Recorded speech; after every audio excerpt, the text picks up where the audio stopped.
ಅಬ್ರಾಮನನ್ನು ದೇವರು ಕರೆಯುವಾಗ ನಿನ್ನ ಸಂತತಿಯನ್ನು ಹೆಚ್ಚಿಸಿಯೇ ಹೆಚ್ಚಿಸುತ್ತೇನೆ ಎಂಬುದಾಗಿ ಮಾತು ಕೊಟ್ಟಿದ್ದರು. 75 ವಯಸ್ಸು ಅಬ್ರಾಮನಿಗೆ, 65 ವಯಸ್ಸು ಸಾರಳಿಗೆ.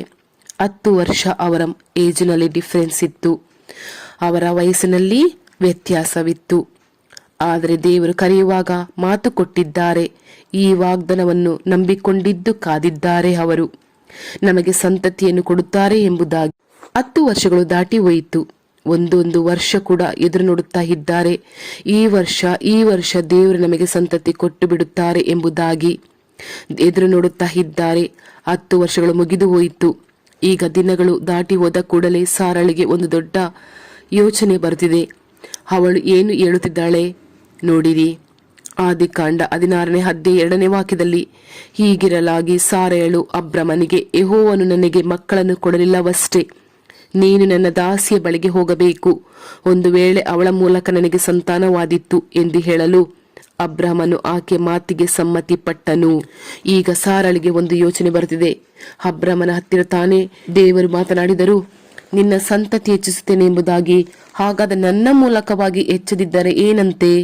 ನನ್ನ ಗಂಡನಿಗೆ ಇನ್ನೊಂದು ಹೆಣ್ಣಿನ ಮೂಲಕವಾಗಿ, ಅಂದರೆ ಇನ್ನೊಂದು ಹೆಂಡತಿಯಾಗಿ ಕೊಡುತ್ತೇನೆ, ಅವಳ ಮೂಲಕವಾಗಿ ಹೆಚ್ಚಾಗಬಹುದಲ್ಲ ಒಂದು ವೇಳೆ ಎಂಬುದಾಗಿ ಅವಳು ಆಲೋಚನೆ ಮಾಡುತ್ತಾಳೆ. ನೋಡಿದ್ರ ಪ್ರೀತಿಯ ದೇವರ ಮಕ್ಕಳೇ, ಚೆನ್ನಾಗಿ ಗಮನಿಸಿರಿ. ಇಲ್ಲಿ ದೇವರ ಮಕ್ಕಳೇ, ಕರ್ತರು ಒಂದು ಮಾತು ಕೊಟ್ಟಿದ್ದಾರೆ.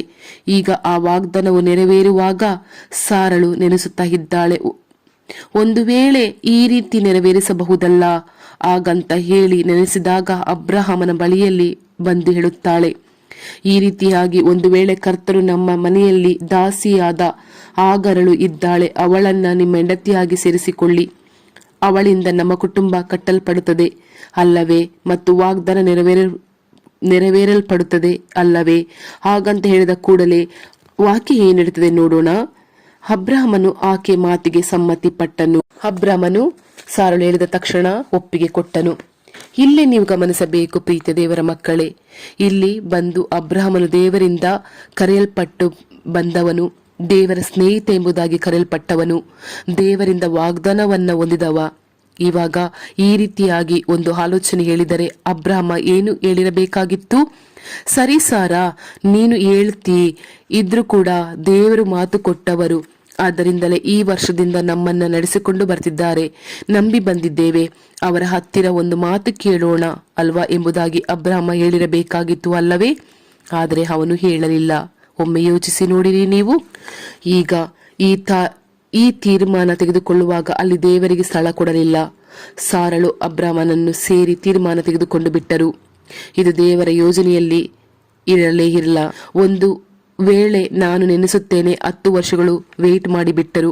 11ನೇ ವರ್ಷ ದೇವರು ಈಸಾಕನನ್ನು ಕೊಡಲಿಕ್ಕೆ ಯೋಜನೆ ಇಟ್ಟಿದ್ದರೂ ಕೂಡ ಈಗ ಇವರ ತಪ್ಪಾದ ತೀರ್ಮಾನದ ನಿಮಿತ್ತ ದೇವರು ಆ ವಾಗ್ದಾನವನ್ನು ತಡವಾಗಿ ಹೋಗುತ್ತಿದೆ. ಸಮಸ್ಯೆ ಬರುತ್ತಿದೆ ನೋಡಿರಿ. ಇವರ ಮೂಲಕ ಸಾರಳ ಮಾತಿಗೆ ಅಬ್ರಹಾಮನು ಸಮ್ಮತಿ ಕೊಟ್ಟು ಬಿಟ್ಟು ಈಗ ದೇವರು ನೋಡುತ್ತಾ ಇದ್ದಾರೆ. ನಾನು ಇವನನ್ನು ನಂಬಿ ಮಾತು ಕೊಟ್ಟು ಕರೆದುಕೊಂಡು ಬಂದರೆ ಇವರು ನನ್ನ ಹತ್ತಿರ ಒಂದು ಆಲೋಚನೆಯನ್ನು ಕೇಳದೆ ಸಾರಳು ಹೇಳಿದ ಪ್ರಕಾರ ನಡೆಯುತ್ತಾ ಇದ್ದಾನಲ್ಲ, ಬಿಟ್ಟರು ದೇವರು ಅವರನ್ನ. ನೋಡಿಲ್ಲಿ, ಸಾರಳು ಆಗರಳ ಹೆಂಡತಿಯಾಗಿ ಕೊಟ್ಟಿದ್ರಿಂದ ಅವಳ ಮೂಲಕದಿಂದ ಮಗು ಹುಟ್ಟುತ್ತಾ ಇದೆ. ಈಗ ನಂತರ ಏನು ನಡೆಯುತ್ತಾ ಇದೆ ನೋಡಿ ದೇವರ ಮಕ್ಕಳೇ. ಅವಳಿಗೆ ಮಗು ಹುಟ್ಟಿದ ಕೂಡಲೇ ಅವಳು ತನ್ನ ಸವತಿಯನ್ನು ಹೀನವಾಗಿ ನೆನೆಸಿದಳು ಎಂಬುದಾಗಿ 4ನೇ ವಾಕ್ಯ 1ನೆಯ ಭಾಗದಲ್ಲಿ ಹೇಳುತ್ತದೆ. ಈಗ 5ನೇ ವಾಕ್ಯ ನೋಡಿರಿ. ಆದಿಕಾಂಡ 16ನೇ ಅಧ್ಯಾಯ 5ನೇ ವಾಕ್ಯದಲ್ಲಿ, ಆಗ ಸಾರಯಳು ಅಬ್ರಾಮನಿಗೆ, ನನ್ನ ಗೋಳು ನಿನಗೆ ತಗಲಲಿ. ಆಗ ಸಾರಳು ಅಬ್ರಾಮನಿಗೆ, ನನ್ನ ಗೋಳು ನಿನಗೆ ತಗಲಲಿ. ಎಷ್ಟೊಂದು ಕಠಿಣವಾದ ಮಾತು. ಒಂದು ದೇವರಿಂದ ಆರಿಸಿಕೊಳ್ಳಲ್ಪಟ್ಟಂತ ಫ್ಯಾಮಿಲಿ ಒಳಗಡೆ ಒಂದು ದೊಡ್ಡ ಡಿಸ್ಪ್ಯೂಟ್ ಬರುತ್ತಿದೆ, ವಿವಾಹದ ಬರುತ್ತಿದೆ. ಚೆನ್ನಾಗಿ ವಾಕ್ಯವನ್ನು ಗಮನಿಸಿರಿ. ನನ್ನ ಗೋಳು ನಿನಗೆ ತಗಲಲಿ, ನನ್ನ ದಾಸಿಯನ್ನು ನಿನಗೆ ಹೆಂಡತಿಯಾಗಿ ಒಪ್ಪಿಸಿದೆನಷ್ಟೇ, ಅವಳು ತಾನು ಬಸುರಾದನೆಂದು ತಿಳಿದು ನನ್ನನ್ನು ತಾತ್ಸಾರ ಮಾಡುತ್ತಾಳೆ, ನಿನಗೂ ನನಗೂ ಯೆಹೋವನೇ ನ್ಯಾಯ ತೀರಿಸಲಿ ಎಂದು ಹೇಳಲು. ಎಷ್ಟೊಂದು ದೊಡ್ಡ ಸಮಸ್ಯೆ ಫ್ಯಾಮಿಲಿ ಒಳಗೆ ಬಂದು ಬಿಟ್ಟಿತು ನೋಡಿರಿ.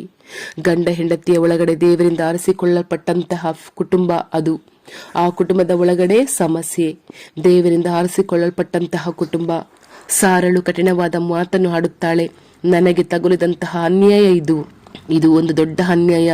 ನನ್ನ ದಾಸಿಯಾದಂತಹ ಹಾಗರಳು ನನ್ನನ್ನು ಅಲ್ಪವಾಗಿ ನೆನೆಸುತ್ತಾಳೆ, ಕರ್ತರು ನ್ಯಾಯ ತೀರಿಸಲಿ ಎಂಬುದಾಗಿ ಹೇಳುತ್ತಿದ್ದಾಳೆ. ಇದಕ್ಕೆ ಕಾರಣ ಯಾರು? ಸಾರಳೆ ಅಲ್ಲವೇ? ಅಬ್ರಾಮನು ಏನು ಕೇಳಲಿಲ್ಲ. ನಾನು ಇನ್ನೊಂದು ಮದುವೆ ಮಾಡಿಕೊಂಡರೆ ಅವಳಿಂದ ಮಗು ಆಗುತ್ತದೆ ಎಂದು ಕೇಳಿದನೆ? ಏನೂ ಇಲ್ಲ. ಸಾರಳು ಅವಸರ ಪಟ್ಟು ತೀರ್ಮಾನ ತೆಗೆದುಕೊಂಡು ಅವಸರದಿಂದ ಅಂತ್ಯವನ್ನು ತೆಗೆದುಕೊಂಡು ಬಿಟ್ಟಳು. ಈಗ ಒಂದು ಸಮಸ್ಯೆ ಬಂದು ಬಿಟ್ಟಿದೆ. ಆ ಆಪಾದನೆಯನ್ನು ಯಾರ ಮೇಲೆ ಹಾಕುತ್ತಿದ್ದಾಳೆ?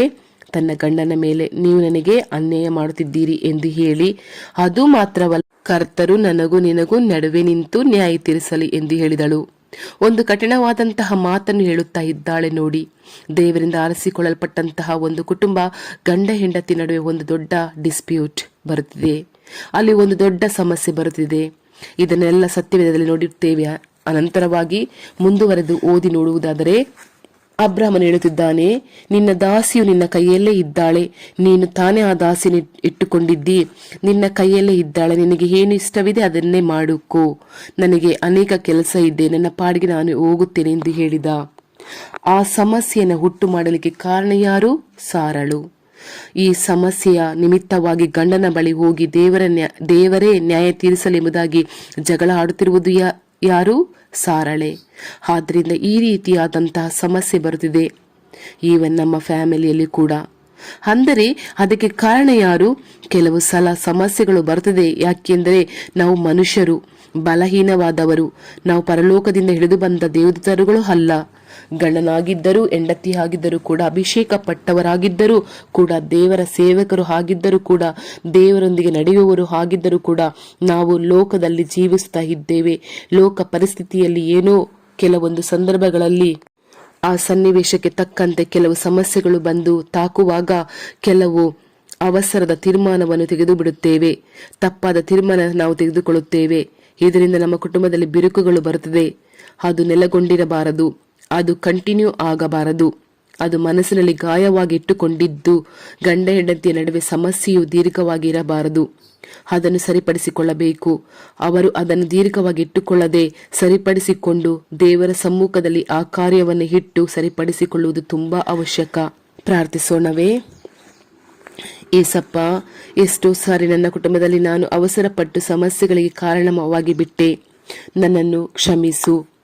ಅವಸರದ ತೀರ್ಮಾನ ಕುಟುಂಬಕ್ಕೆ ಅಪಾಯ ಅನ್ನುವುದು ಮರೆತು ಬಿಟ್ಟು ನನ್ನ ಅಹಂನಿಂದ, ನನ್ನ ದುರಂಕಾರದಿಂದ, ನನ್ನ ಕೋಪದಿಂದ, ನನ್ನ ತಪ್ಪಾದ ಮಾತಿನಿಂದ, ತಪ್ಪಾದ ಮಾರ್ಗದಲ್ಲಿ ಇದ್ದ ನನ್ನನ್ನು ಸರಿಪಡಿಸಿ ಒಳ್ಳೆಯ ರೀತಿಯಾಗಿ ಕುಟುಂಬದಲ್ಲಿ ಇರಲು ಅನುವು ಮಾಡಿಕೊಟ್ಟಿದ್ದಕ್ಕಾಗಿ ಏಸಪ್ಪ ನಿಮಗೆ ಸ್ತೋತ್ರ.